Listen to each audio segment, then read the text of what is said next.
শামশেরগঞ্জে মহরম ও রথযাত্রা উপলক্ষে পুলিশ প্রশাসনের বিশেষ বৈঠক। পবিত্র মহরম ও হিন্দু সম্প্রদায়ের ঐতিহ্যবাহী রথযাত্রাকে কেন্দ্র করে শান্তিপূর্ণ এবং সুষ্ঠু পরিবেশে উৎসব উদযাপনের লক্ষ্যে এক বিশেষ বৈঠকের আয়োজন করল শামশেরগঞ্জ পুলিশ প্রশাসন। মঙ্গলবার ধুলিয়ানে একটি বেসরকারি লজে এই গুরুত্বপূর্ণ বৈঠকটি অনুষ্ঠিত হয়। বৈঠকে রথযাত্রা ও মহরম কিভাবে সুষ্ঠুভাবে পালন করা হবে, কোন সময়ে কোন অনুষ্ঠান হবে, কোথায় কোনো বিধিনিষেধ প্রযোজ্য হবে, এসব বিষয়ে বিশদে আলোচনা হয়। উপস্থিত ছিলেন জঙ্গিপুর পুলিশ জেলার অতিরিক্ত police super Soumojit Barua, Farakka sub ডিভিশনের এসডিপিও শেখ শামসুদ্দিন, শামশেরগঞ্জ থানার আইসি সুব্রত ঘোষ এবং ধুলিয়ান পৌরসভার পৌরপিতা ইনজামুল ইসলাম রাজা সহ অন্যান্য প্রশাসনিক কর্মকর্তারা। বৈঠকে মহরম কমিটি ও রথযাত্রা কমিটির একাধিক প্রতিনিধি অংশগ্রহণ করেন এবং নিজেদের অভিজ্ঞতা ও পরামর্শ তুলে ধরেন।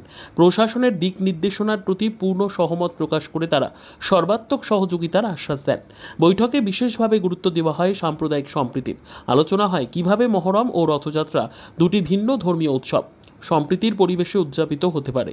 সকল সম্প্রদায়ের অংশগ্রহণ ও সহযোগিতার মাধ্যমে উৎসব দুটিকে শান্তিপূর্ণভাবে উদযাপনের প্রতিশ্রুতি দেন উপস্থিত নেতৃবৃন্দ। উল্লেখযোগ্য উপস্থিতির মধ্যে ছিলেন এলাকার বিশিষ্ট ব্যক্তিত্বরা, যারা একসাথে এই বৈঠকের মাধ্যমে সম্প্রীতির বার্তা ছড়িয়ে দেওয়ার ক্ষেত্রে গুরুত্বপূর্ণ ভূমিকা রাখেন।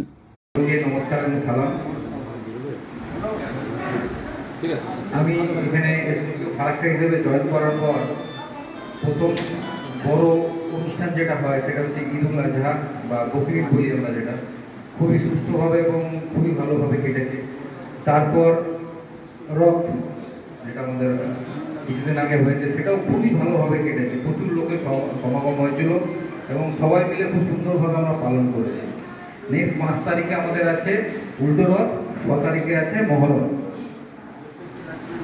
তো যেভাবে রথ পালন হয়েছে আমরা চেষ্টা করব, আশা করব এবং এনশিওর করব সেইভাবেই যেন উল্টো রথ সুষ্ঠু এবং স্বাভাবিকভাবে পালন হয়।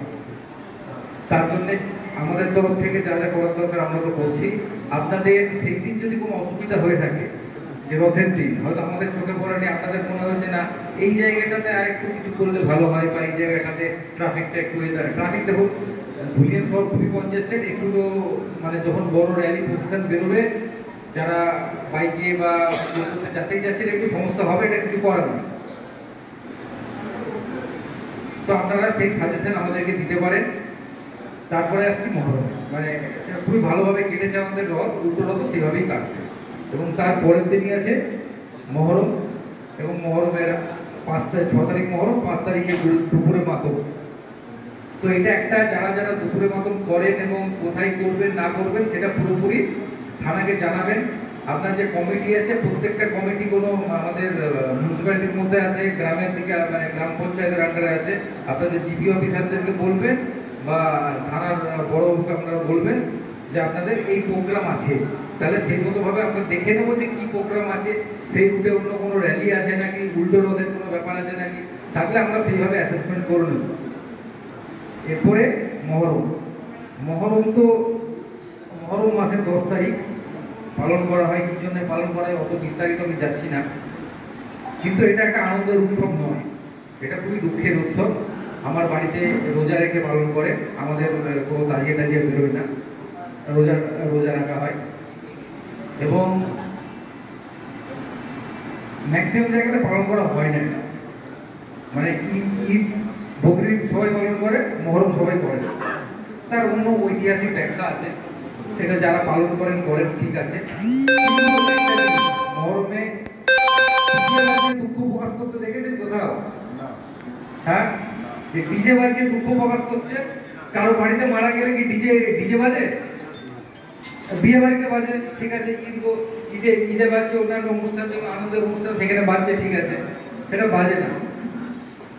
সেকেন্ড, এই যে এত অস্ত্র নিয়ে, আমি এর আগে শুনেছি যে এখানে খেলতে গিয়ে একটা বাচ্চা ছেলে মারা গিয়েছিল, ঠিক বলছি তো? হ্যাঁ, ঔরঙ্গাবাদে হয়েছিল, সেটা আমাদের এখানে ঘটতে পারে। তো এই বছরের পরিস্থিতি দেখে একটা প্রত্যেক কমিটিকে আমি মানে ইনস্ট্রাকশন দেবো, কেউ কোনো অস্ত্র বার করবে। যদি আপনাদের মনে হয় অস্ত্র বার করতে হবে, প্রতীকী রাখবে, এটা কিন্তু এনশিওর করতে হবে, আপনাদের কি করতে হবে। কারণ বর্তমান পরিস্থিতির সাথে আপনাদেরকেও মানিয়ে নিতে হবে। যে বছর কোভিড হয়েছিল আমরা কি সেইভাবে করেছিলাম? কারণ সেই বছর পরিস্থিতি সেরকম ছিল। 2024 সাল মানে আগের বছর আপনারা করেছেন, কেউ আপনাদেরকে কোনো রকম ভাবে বাধা বা কোনো রকম ভাবে আপনাদের উপর কিছু চাপিয়ে দেয়নি, কারণ পরিস্থিতি সেভাবে ছিল। করবেন, স্পেসিফাই করে দেবেন, টাইমিংটা মেনটেন করতে হবে। আপনি বললেন 12টায় বেরোবো, আপনি যদি বলেন 12টায় বেরোবো, আমার ফোর্স 10টায় গিয়ে পৌঁছাবে। যে আপনি বেরোচ্ছেন সন্ধ্যে 5টায়, তাহলে আমার সেই ফোর্সটা আর অ্যাক্টিভ থাকবে না। তো যে টাইম বলবেন 10 মিনিট 15 মিনিট আধ ঘন্টা এদিক ওদিক হবে, তার বেশি হবে না। এবং রুট যেটা আছে আগের বছর যা রুট ছিল সেই রুটই করবেন, নতুন রুট না আর একটু 500 মিটার যাবো 200 মিটার যাবো ওইসব কিচ্ছু হবে না। 5 তারিখে কেউ রোডে আসবেন না, ওটা কি আছে না আছে ওটা একবার আপনাদের কি রুট আছে না আছে 5 তারিখের প্রোগ্রামটা একবার জানিয়ে দেবেন ভালো করে, সেই মতো আমরা অ্যারেঞ্জমেন্ট করব। আশা করবো আপনারা 5 তারিখ নিজের পাড়াতে থাকবেন, সেখানে যা করার করবেন।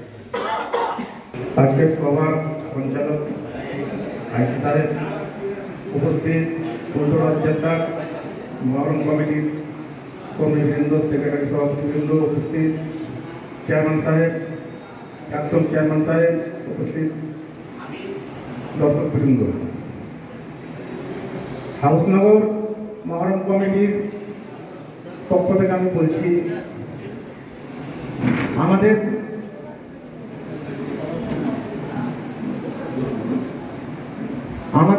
লাঠির খেলাতে অনেক জায়গাতে ভালো হয়, কিছু জায়গাতে বিশৃঙ্খলা সৃষ্টি হয়। কিন্তু আমি আইসি সাহেবের কাছে একটা অনুরোধ করব যে কি এই বাদ্যযন্ত্র নিয়ে যেগুলো দল কোনোদিন এন্ট্রি নাই সেগুলো যেন প্রবেশ না করে। আর আমি থানার কাছে বলবো সব দলগুলোকে ঠান্ডা মাথায় যাওয়ার জন্য একটু দেখাশোনা করতে, কিন্তু তা সত্ত্বেও নিজেদেরকে অ্যালার্ট থাকতে হবে যে আমরা বিশৃঙ্খলা সৃষ্টি না করে শান্তিভাবে যেন মরণটা আমি স্থান জায়গাতে নিয়ে যেতে পারি। এইটুকু বলে আমি শেষ করছি।